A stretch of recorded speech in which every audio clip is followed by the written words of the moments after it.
یوں ہی ٹھوکر نہیں لگتی دل پر، رب نے ہدایت کا کوئی راستہ دکھانا ہوتا ہے۔ گر رب کو بسانا ہے اس سیاہ دل میں، تو فانی خواہشات کا ہر بت دفنانا ہوگا۔ اگر دل کا آئینہ رہتا ہے گرد آلود، تو اخلاص کے نور سے اسے چمکانا ہوگا۔ نہ جانے کیا لکھا ہے نامہ تقدیر میں، رب ہی جانے اس نے کیسے آزمانا ہوگا۔ یہ دنیا تو بس ایک شاہراہ ہے جس سے گزر کر سب کو برزخ میں جانا ہوگا۔ نیک و بد اعمال کے ذرائع ہیں سب یہاں، ہر مسافر کو اپنا راز خود ہی کمانا ہوگا۔ بمطابق اعمال کے ملے گی آخر وہی منزل، کوئی رہے گا نہ رہے کوئی جنت کی طرف روانہ ہوگا۔ کوئی ملال نہ ہو رب کے فیصلوں پر گزارا سا اعتبار ہوتا، رب کے فیصلے پر اگر ذرا سا اعتبار ہوتا، تو قلب مضطر یوں ہی بے چین بے قرار نہ ہوتا۔ خلوص نیت اور عمل گر پیدا ہوتا، تو عارضی سہاروں پہ زیادہ انحصار نہ ہوتا۔ اپنی قسمت پہ گر کسی کا اختیار ہوتا، تو کوئی ذی روح غمگین لاچار نہ ہوتا۔ غم و علم نہ ہوتا گر فقط نعمتوں کا انبار ہوتا، تو بارگاہ رب میں کوئی ذرا شکر گزار نہ ہوتا۔ خلوص احساس ماپنے کا اگر کوئی اعلیٰ کار ہوتا، سبھی ہوتے مخلص کوئی ظالم ستمگار نہ ہوتا۔ انسان کو اپنے نفس پر اگر کچھ اختیار ہوتا، رحمان کے تابع ہوتے کوئی ابلیس کا پیروکار نہ ہوتا۔ نفس لا حاصل کی چاہ میں گر نہ بھٹکا ہوتا، رہتا شاد و خطاؤں سے کوئی سروکار نہ ہوتا۔ راہ حق کی جستجو میں اگر کوئی ملا ہوتا، رب پا لیتا دل کو بھی کوئی ملال نہ ہوتا۔ رب رحمت اندھیرے پھیل جائیں تو امید کا دیا جلا کر دیکھنا، ہوا کو دوش نہ دینا فکر کا ایندھن بڑھا کر دیکھنا۔ ہوا کو دوش نہ دینا فکر کا ایندھن بڑھا کر دیکھنا، پرانی روش کو چھوڑنا ہے نئے انداز اپنا کر دیکھنا۔ دیکھنا اور محسوس کرنا مراحل ہے جدا جدا، کبھی ذہن کو سلا کر سوچنا، کبھی دل کو جگا کر دیکھنا۔ توکل کرنا رب پہ خود ہی اپنی ذرا اگر دیکھنا، توکل کرنا رب پہ خود ہی اپنی ذرا گرا کر دیکھنا۔ بات مخالف کو نہیں فقط عزم اپنا آزما کر دیکھنا۔ رحمت رب کا سمندر بہا لے جائے گا نہیں سمجھ، ایک بار رضائے رب میں خود کو بہا کر دیکھنا۔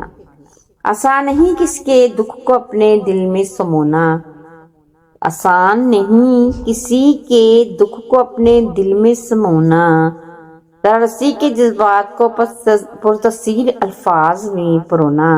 کسی کے غم کا بوجھ اپنے کاندھے پہ ڈھونا، کسی شکستہ دل کو امید کے مرہم سے جوڑنا، کسی چشم تر کے آنسو اپنے آنچل سے دھونا، کسی کے اندھیری نگر میں آس کی شمع جلانا۔ فقط کرم ہو رب کا تو سیکھوں اپنی ناہ کو ڈبونا، ذات کے خول سے نکل کر عجز کو بناؤں اڑنا بچھونا۔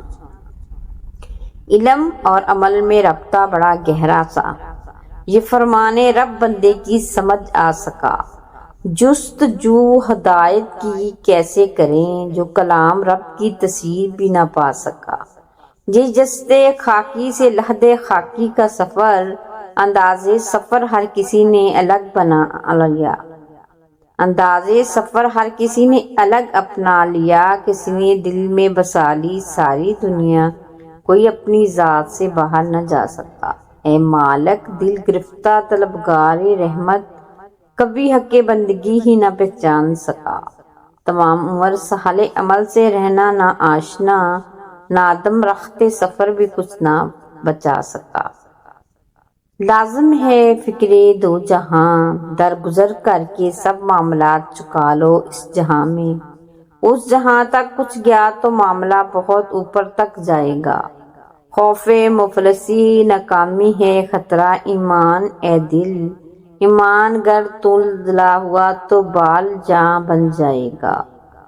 ایمان اگر متزلزل ہوا تو وبال جاں بن جائے گا۔ مفلسی ذات ہے جذبات سے قلب کاری ہونا، احساس اور سوزیدہ کر ذرا ورنہ قلب ہی مر جائے گا۔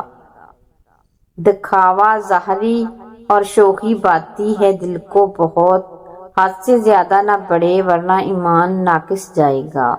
تکبر اور حسد سے مانگ رب فلک کی پناہ، نفس کر لو قابو دل خود ہی درویش ہو جائے گا۔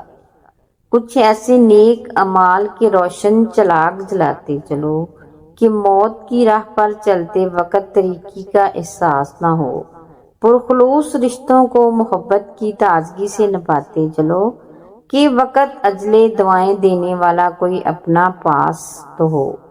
باتوں اور یادوں کے نقش دلوں پر ایسے چھوڑتے چلو کہ بے لوث دعاؤں میں زندہ رہنے کی کوئی آس تو ہو۔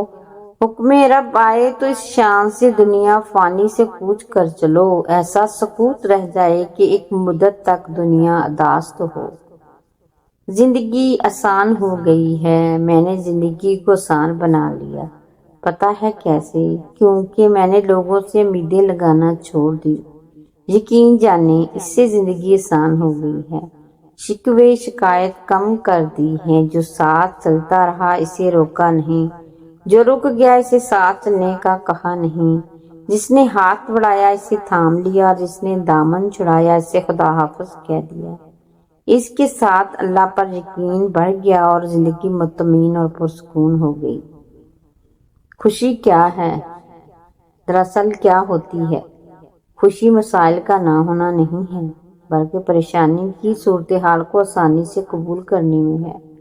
آپ کے پاس جو بھی ہے اس میں اچھائی دیکھنے کی کوشش کریں، چاہے حالات کتنے ہی خراب ہوں۔ ایسی چیزوں کے بارے میں غمگین ہونا چھوڑ دیں جو آپ کے اختیار میں نہیں ہیں۔ ہمیشہ مطمئن رہیں اور سکون سے سوئیں۔ کبھی کبھی قطع طلق کے کچھ مہینوں بعد جب لوگ آپ سے دوبارہ رابطہ کرتے ہیں تو اس کا ہرگز مطلب یہ نہیں ہے کہ انہیں اپنی غلطی کا احساس ہو گیا ہے یا انہیں آپ کی محبت کھینچ لائی ہے۔ اس بات کا آسان سا مطلب ہے کہ ان کے پاس فی الحال آپ کے علاوہ اور کوئی آپشن نہیں ہے۔ کمال ہوتے ہیں وہ لوگ جو آپ کی آواز سے آپ کی خوشی اور دکھ کا اندازہ لگا لیتے ہیں۔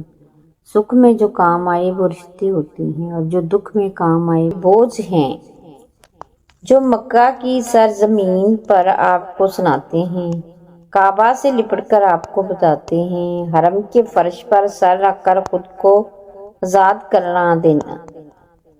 ہم بوجھ سے، ہر غم سے، ہر ادھوری خواہش سے، یا رب کعبہ ہماری آنکھیں مکہ کے دید کی پیاسی ہیں اور دیکھ ہی ٹھنڈی ہو گئی ہیں، ہمیں آنکھوں کی ٹھنڈک عطا فرمائیے، اپنے گھر کا دیدار عطا فرمائیے، آمین یا رب العالمین۔ دعائیں تو معجزے کا نام ہے۔ جب تمہیں لگے زندگی کسی اندھیری غار میں کھو گئی ہے تو وہاں روشنی کی پہلی کرن دعا ہے۔ دعا امید کا نام ہے۔ دعائیں مانگنی ہو تو ایک امید رہتی ہے کہ سب ٹھیک ہو جائے گا، اور جو دعائیں قبول نہیں ہوئی وہ روئے گا نہیں گئی۔ تمہیں اندازہ بھی نہیں ہے کہ کب، کہاں اور کیسے وہ تمہارے راستے سے کانٹے ہٹاتی ہے۔ تم یقین کے ساتھ مانگو، وہ ہر پکارنے والے کی پکار سنتا ہے۔ اللہ کی تقسیم امیر اور غریب کی نہیں ہے، خوشی اور غم کی نہیں ہے، قریب اور دور کی ہے۔ نعمتوں پر شکر کرنے والا بھی اللہ کے قریب ہے اور دکھوں اور مشکلوں پر صبر کرنے والا بھی اللہ کے قریب ہے۔ اس لیے اللہ کی تقسیم پر راضی ہو جائیں۔ وہ دے دے تو شکر ہے اور نہ دے تو صبر ہے۔